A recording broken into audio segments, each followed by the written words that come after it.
cow. I know that's not a cow, that's Bevo. He's a bull, but I only have so many props to work with. I hope everyone's doing well today. The other day I was driving to the gym. I live in a smaller town, and I was driving to the bigger town. And on the way up the highway, I look to my left and I see a truck driving the total wrong way on the opposite side of the road. And I was like, oh goodness. But then I looked up a little bit further and I saw a cow. Is actually between the roadway and I guess the pasture probably that he had wandered from. And it made me think, you know what? I need to share what I know about accidents with animals and some information that might be helpful and also some information that might be educational. So if you ever, unfortunately, come across a cow or maybe even a little horsey here crossing the highway, hopefully you're able to avoid the collision. If you're not able to avoid the collision, then you're going to say, well, who's responsible for this horse? Like, am I going to be able to, hold the owner responsible for this horse just roaming across the highway?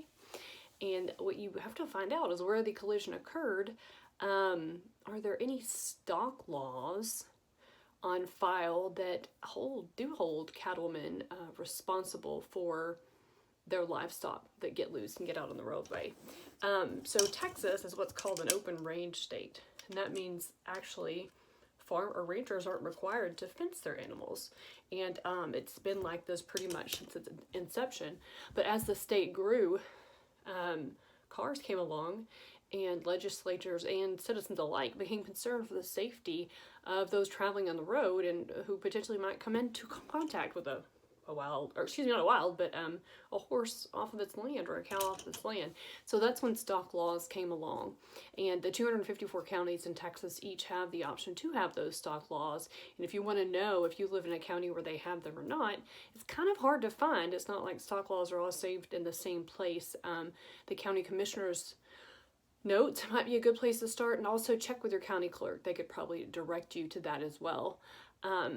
So what about, you might be thinking, what if a wild animal, like Sven here, crosses the road and he doesn't have an owner?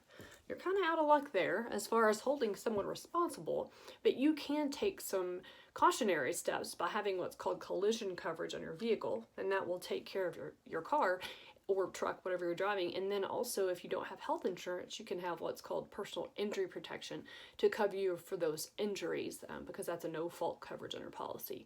So again, I was driving to the gym and saw this cow coming down the road and just thought I would share with you guys about some ways to protect yourself against that. Stay safe.